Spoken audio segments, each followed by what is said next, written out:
Saturday, one of our fellow Americans died because he supported a political candidate. Life, liberty, the pursuit of happiness, all that we seek and is promised in campaigns, stolen. 2 more are critically wounded for the same reason. Former President Donald Trump mercifully dodged a bullet by a distance of inches, maybe less, a distance that now measures the space between whether this reprehensible attack on a candidate and our democratic system will further inflame the political climate or shock us into a retreat from our usual reactions. The usual response would be to sort this tragedy by our partisan reflex of acrimony and fear, but the desire for affirming existing beliefs and fresh attacks is what most would say brought us to this pass. This is not just one more crazy turn in our crazy politics. This is a new moment, a new test. Not to stop thinking or slow the vigorous fight of ideas, but to respond with what we all know has been missing from public debate: restraint, grace, and the instinct to forego an advantage when something larger is at stake. This tragedy has reminded us all of those stakes. That's it for now. Our coverage continues with Murdered Brennan and Face the Nation.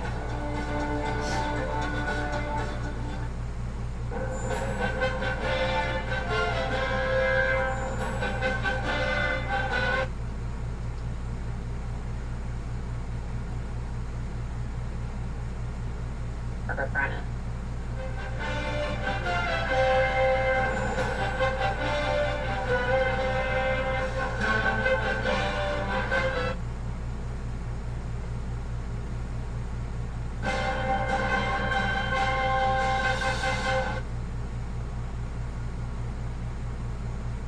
Murdered Brennan.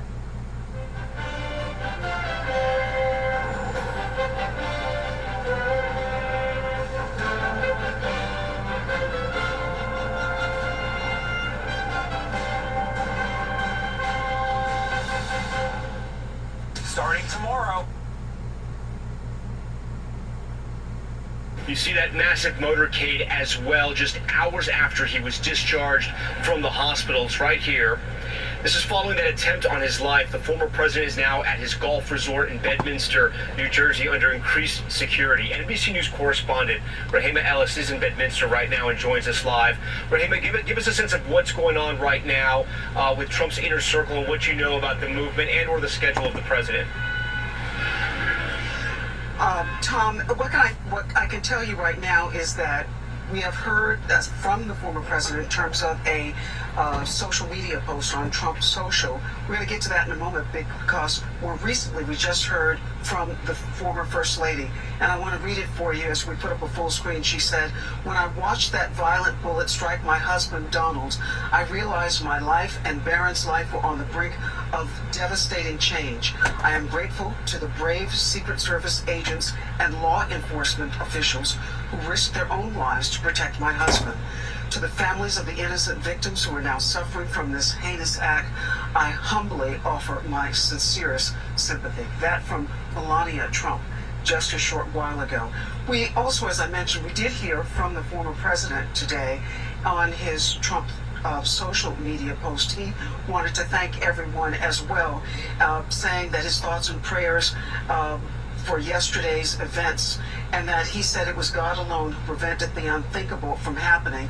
"We will fear not, but instead remain resilient in our faith and defiant in the face of wickedness. Our love goes out to the other victims and their families, and we pray for the recovery of those who were wounded and hold in our hearts the memory of the citizen who was so horribly killed. In this moment, it is more important than ever that we stand united and show our true character as Americans, remaining strong and determined and not allowing evil to win.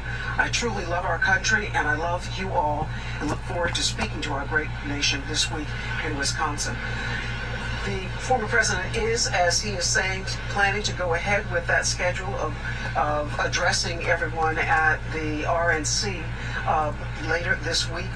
And you point out something that's very important, and that is security has been increased here, even toward the entrance of the golf resort where the former president is. There's always security, but it is much more increased security now. It is preventing cars from passing and idling in front of the entrance to that location. And we've been pushed a great distance back from the entrance, all out of extreme caution to make certain that the former president remains safe. We heard from his children, including Ivanka Trump, would put out a message saying that she is thankful and that the prayers and thankful for her father and prayers for her father and for the other victims of yesterday's senseless violence in Butler, Pennsylvania.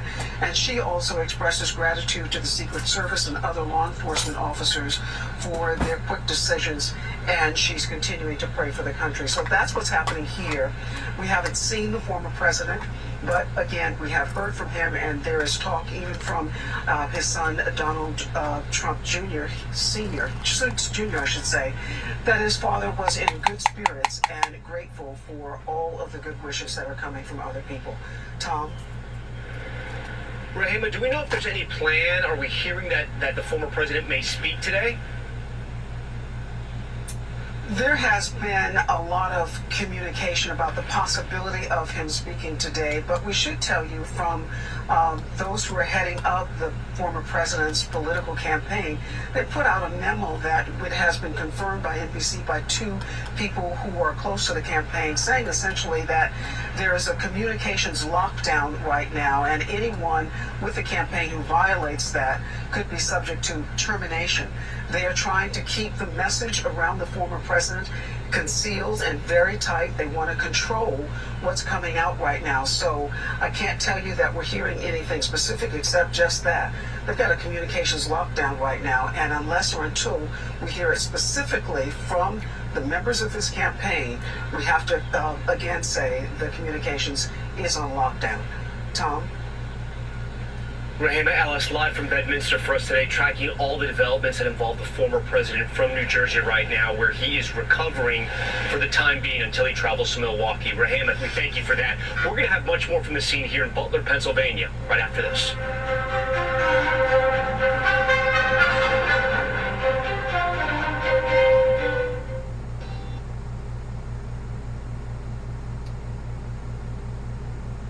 It's on lockdown. Tom? Rahima Ellis, live from Bedminster for us today, tracking all... We're on lockdown. People really would like to see him, if he can get past some of this. We would like to see him change and possibly better for all, the entire.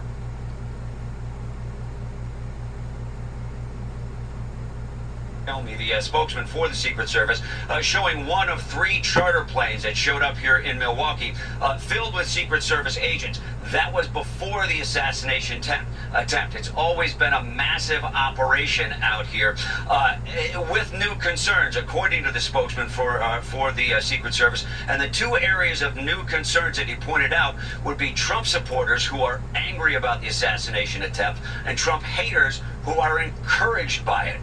The demonstrations that are planned as of last notice will still go ahead. A group calling themselves a coalition to march on the RNC boasts that they can bring as many as 10,000 demonstrators, and they plan to go ahead. Really, they oppose everything in the Republican agenda, according to the organizer of that particular group. And they recently got a victory to march as close as being within sight and sound of the forum where it's being held. There's another organization, a conservative organization, opposed to the Republican Party easing their opposition to abortion rights. They intend to demonstrate as well. We have seen multiple police agencies out here, from Missouri State Police to New Jersey State Police, local cops, and of course Secret Service. Dana? I want to bring in Milwaukee Mayor Cavalier Johnson. Thank you so much, Mike, because this was a big event already, and it's maybe even taken on a little bit more of a kind of somber tone. We don't know what it's going to be like in the next few days, but you do. I just want to play a little bit here. This is a Milwaukee voter just reaction to the Trump assassination attempt and just concerns about being here in the city. Watch. Seeing that today really was disheartening. Definitely concerns me. I mean, I'm a block away from the RNC convention this week, and I don't know. I don't want to have to look over my shoulders for something that should be just an event that people can go to and appreciate who our next president's going to be. There was somebody on my flight yesterday who said they were concerned about being in this area, and I said, actually, I think this could possibly be the most secure area that you could be. Your thoughts? I totally agree. I mean, this event is an NSSE National Special Safety event. In fact, myself, other members of my team and partners, we worked in a bipartisan way with members of Congress to increase funding for this event because they had been stuck at $50 million going back to 2004. We got it elevated to $75 million. So I'm happy they were able to do that, and I think you're right that this will probably be one of the most secure places, not just in the city, but in the country. There was a quote, I don't know if it's a direct quote, you can correct me if I'm wrong, you said, "I'm no fan of Trump, but I'm thrilled to host his party." And that was really what you and the city was looking forward to. Has anything changed from last night to today that you're aware of in terms of security and how it may be handled? One of the first conversations I had after the very unfortunate, and it was a terrible, unfortunate event that happened at that rally, and the fact that the former president suffered an injury, and that people end up losing their lives here. But one of the first conversations I had was indeed with the chief of police. I know you had him on just a bit ago, Jeffrey Norman, who's doing an outstanding job here in the city of Milwaukee. When I talked to Chief Norman, we discussed safety here, and as he mentioned, as I have mentioned, I mean, this is really the highest level of security that you can get. If there's anything more that happens as it relates to security here, the Secret Service would be making those calls. How about you as a politician? You were willing to throw your hat in the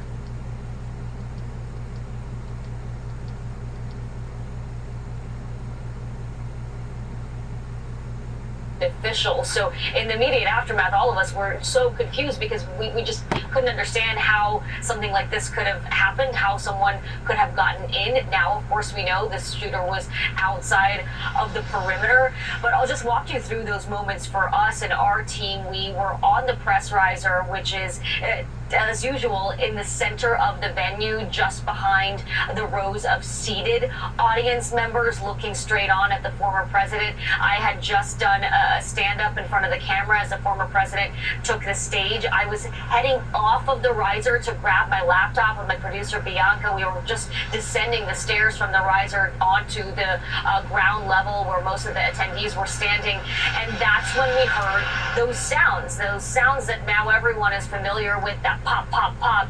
Initially thinking, like so many we interviewed afterwards, that this was fireworks. Sometimes at Trump events there are pyrotechnics, smoke, those kinds of special effects. So I thought this has got to be that. And then when the former president stopped talking, it seemed clear that this wasn't a planned part of the event. That's when my producer and I took cover behind some stage equipment boxes.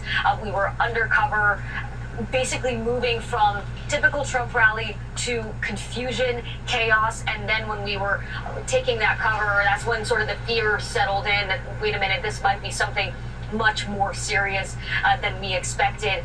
Then we heard cheering from the crowd. We now know that's when the former president put his fist up into the air, that image that has now been seared into our minds, that those photographs that were taken by those excellent photographers. And that's when we came out from where we were taking cover. We went back up onto the press riser trying to assess the situation, bring the news to you live. Again, from chaos to fear to just trying to grapple with what we had just witnessed and get the information. Secret Service then started to usher first the attendees out of the venue, and then ultimately the press. We were in a live report when we were told to leave the premises, and we all convened all safely in a parking lot where there were thousands and thousands of cars that ultimately took hours to get out. It's a small rural county. There aren't a lot of big roads here. There was really one exit in and out, so there was quite a bit of a traffic jam. That's where we got to spend many hours talking to other witnesses for the first time in a long time, exchanging my own stories with people who were there. I mean, Kate, it's so often, it's become too common that we as reporters have to cover shootings. It's become an unfortunate reality that we are living with, but typically we are racing to the scene in the aftermath. It's very rare, and certainly has never happened for me, that we have been a part of it, been witness to it firsthand. And so we were sharing stories with people, they were sharing stories with us, and the folks that were right there that saw the injuries. I spoke to a man who was right next to the gentleman who was killed. He was a doctor at OBGYN. He helped carry that man's body out from the venue. I mean, harrowing stories, people talking about children screaming. We certainly heard those screams. Again, it's typical Trump rally. It's kind of almost a festival. People bring families, people bring children.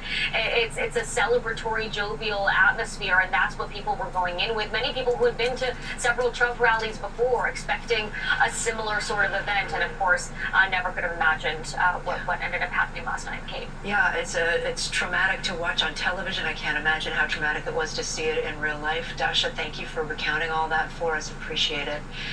The attempted assassination comes, of course, in the middle of a heated, divisive election. We are less than 4 months away now from Election Day, when Americans will decide who will win the next term in the White House. We're joined now by NBC News senior political editor Mark Murray. Mark, good morning to you.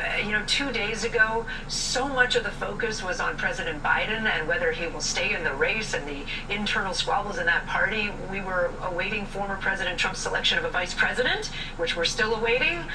How does this assassination attempt change the state of the presidential campaign? Yeah, Kate, it's unclear. This is a humongous event, maybe one of the biggest political events that I've covered, that we as a country has witnessed during a presidential campaign, and how the public ends up processing that, how the polls move or don't move, won't really be a story we're going to know about for days, if not weeks ahead. But what I can tell you is that this had been a very stable presidential race between Donald Trump and President Joe Biden, but also with some very big moments.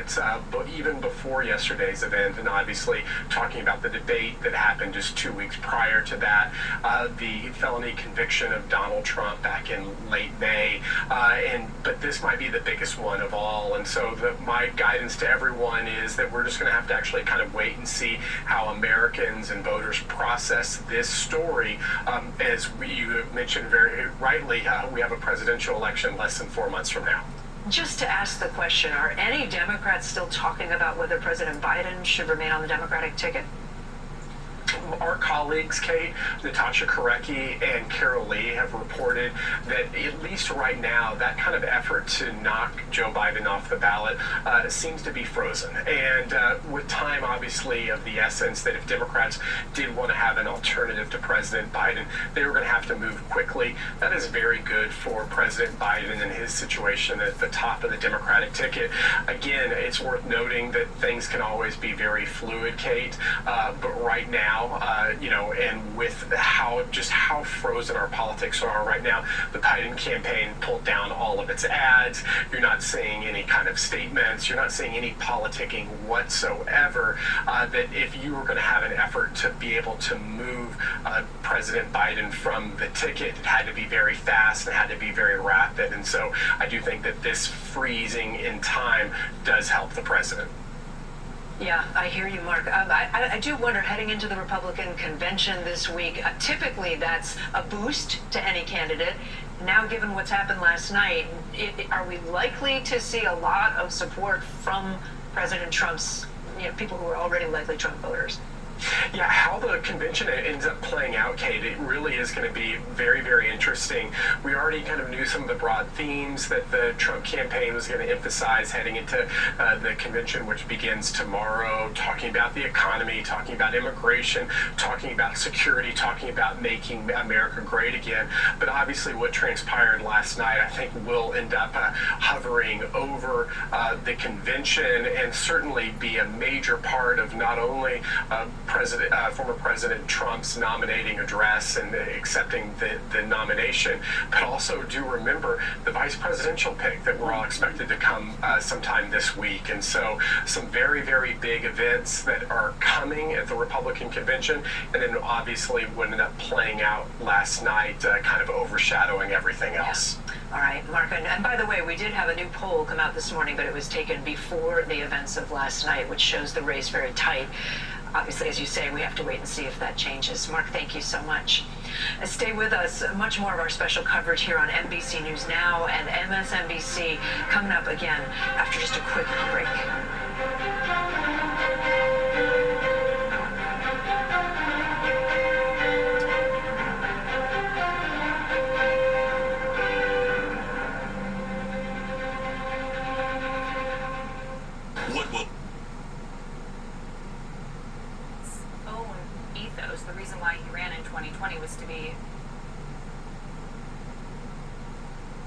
strategy. For example, here in March, we had the episode with the Donald.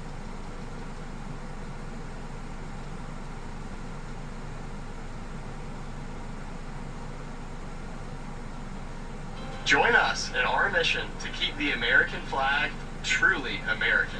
Visit showallegiance.com to order your high-quality American flag today. First city, and so, you know, if it turns out in this election, for example. On local law enforcement.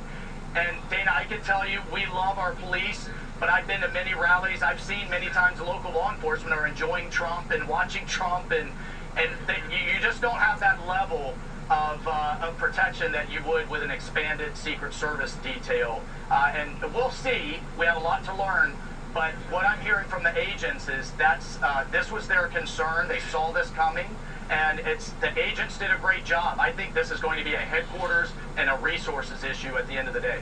Just one more quick question. James Comer wants to have a public hearing a week from tomorrow with the head of the Secret Service. How much will we learn before then, or will we prior to that hearing? Well, we're going to get a briefing this coming week on oversight, and we have a lot of questions in that briefing. I pray they will be forthcoming, but I can tell you they better be, because the agents who know their duty, number one duty is to protect the president, are quite upset. And I think we're going to have a lot of information coming out. Okay, Michael Waltz, thank you for your time. The Republican out of Florida with us now. Thank you. Dan. And also joining us now, Shannon Breen, Fox News Sunday anchor and Fox News chief legal correspondent. Just mentioning to Britt Hume earlier that the JFK assassination investigation took 44 weeks to complete. And even at the end of that, maybe because of the length of time it took and the secrecy and the lack of transparency, now we are 80 years since, okay, so maybe the thing, or 60 years since, so maybe things will be different in terms of this investigation, in terms of the justice. Like, we need to know quickly. Will that happen? Well, and you guys know, and you know from being in Washington, that these hearings happen and people get a lot of sound bites, and there will be some beating up of officials probably, and there will be some really tough questioning, but people often feel like nothing comes from that. They want to see something substantive, that somebody is held accountable. So that's going to be the real question, because these folks will come up there, but they'll also probably say to us in some respects, there are other investigations going on, there's only so much information I can give you. Members can get to the classified information, so they'll get closer than we do, but people are going to want answers about this and not just a bunch of sound bites from a hearing. Yeah, you just got to sit nearby here hosting Fox News Sunday for an hour. What have you learned about how this week changes? Is it too soon? Well, there are questions about the messaging. We already knew the different nights they're going to talk about making America great again, making America safe again, those kinds of things. But we talked to the chairman, Michael Whatley, about whether anything else will change. And he said, obviously, we all know security has gone to another level, already tight. But he said he wants a message of unity. And you saw that in the Wall Street Journal editorial that came out this morning, that if President Trump is smart about this, what he'll come here is talk about healing, talk about unity, moving past divisions the best way that we possibly can. And so Chairman Whatley says that's going to be the message. Shannon Breen, thank you so much, and we'll be seeing you all week here. See you too. There is a massive investigation that's underway right now on behalf of the FBI and others into how the shooting of a former president could happen in the first place. Suspected assassin perched more than 100 yards from the podium where the former president was standing and speaking 6.5 minutes into his rally last evening. We're pointing at him. The police are down there running around on the ground. We're like, hey, man, there's a guy on the roof with a rifle. And the police were like, huh, what? You know, like they didn't know what was going on. It's so easy to get your windshield. Money, money. You know, Ben Franklin won. Bloody money. Every drawer stays closed. Bloody money. Of the scene here. We know multiple agencies are here, not just local police, but the county bomb squad. As I mentioned last night, I saw the ATF here. It's a calm scene. It's not completely evacuated. Many residents are still in their homes behind here, but you can tell this is definitely a focal point of this investigation as we learn more about this suspected shooter, who, again, from what we know and from public records, does not have a criminal history, not a large social media presence. So there's a lot more information that folks are looking to learn, Tom. Yeah, Shaq, we've learned a lot about the alleged shooter over the past couple of hours, right? We've seen 2 new photos of him, right? I'm going to ask our director to put those up. We have the photo that we've obtained from our law enforcement sources. We also have a high school photo. And again, you hear about that description that he was constantly bullied, right? That he was a loner in high school. And a lot of times when we do these stories about these lone gunmen, they do fit a similar pattern, right?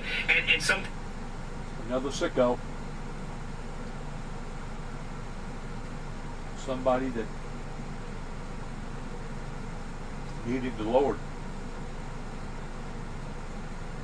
Because anybody that's going to promote an act like that is not an act of the Lord, but an act of evil. Pure, mere evil.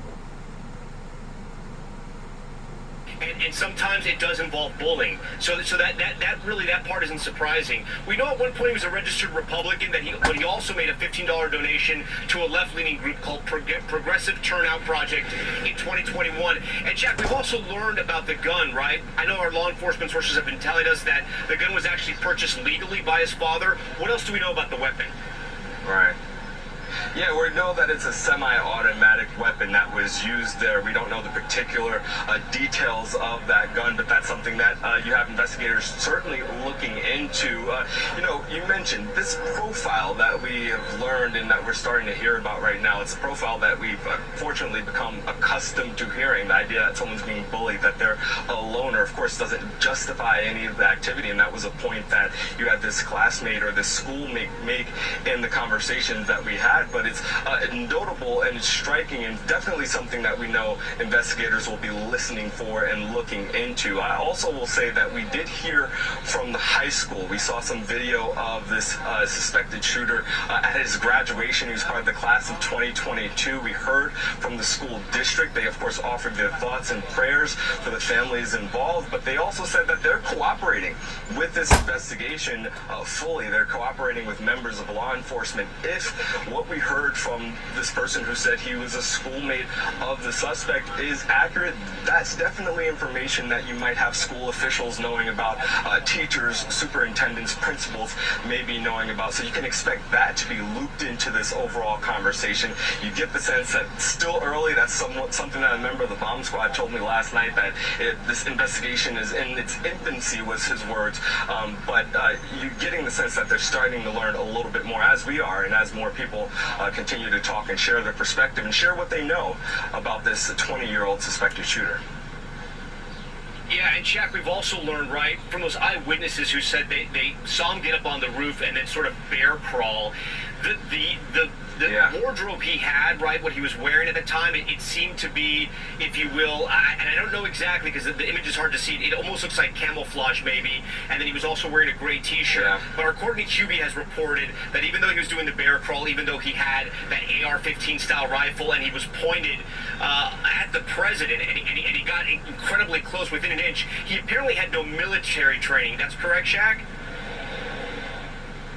And that's still, I'm not aware of those reports of what Courtney was reporting there, and that's something that will certainly be looked into. I can tell you that based on people who know him or at least familiar with him, one open question is whether or not he was on the competitive rifle team at that high school. Now, the person who you just heard from, he said he didn't know his brother was actually on the rifle team, so he was calling to see if he knew that or knew any connection there. But that's definitely something that among his classmates, among people who went to that school, that's a conversation that is being had. Again, a lot of this just needs to be confirmed, and that's something that law enforcement will be asking about. The school district, as I mentioned, they said they're going to be following up, that they're going to be in constant communication with members of law enforcement, but that definitely will be looked into. And if that is the case, it definitely sheds some more light on how he was able to do this, how he was able to get on that roof, how he was able to bear crawl and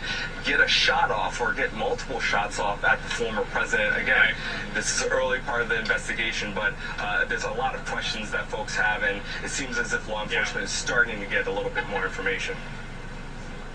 Yeah, and just to be completely clear, our reporting by NBC News, he never served in the military. There's no military background in his file so far, whether he received any type of shooting, any type of marksmanship training. We still are going to be investigating that. Shap, we want to thank you for all your great reporting. I'm going to send it back to you, Kate, in New York. All right, Tom, thanks so much. That is the first time that I have seen the individual's face, the perpetrator that caused all this problem. You have investigators certainly looking into, you mentioned this profile that we have learned and that we're starting to hear about right now. It's a profile that we've fortunately become accustomed to hearing. What did Christ say? Go back to the teachings of God.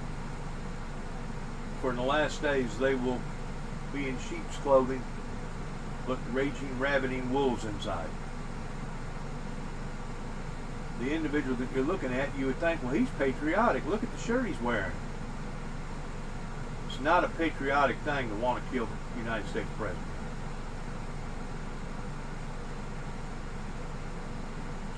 Good luck to all of us. God bless America, and I'm so glad that Donald Trump did not get assassinated yesterday during a speech in Pennsylvania. Father, eternal God, we pray, Lord, for the leadership of our great nation, that you will continue to bless us and protect us in all harm's way.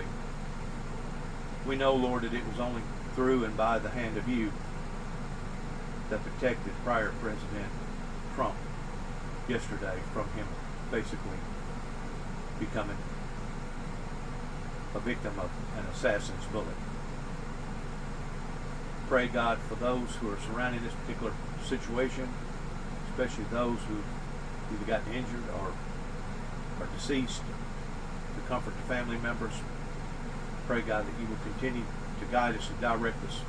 Lead us, O Lord, not into temptation, but deliver us from this evil. For thine is the kingdom and the glory forevermore. In Jesus' name, and amen. God bless America. God bless our endeavors, and good luck to each and every one of us in these perilous times that we're living in today. That's only escalating, as far as I'm concerned, and showing its ugly head even that much more.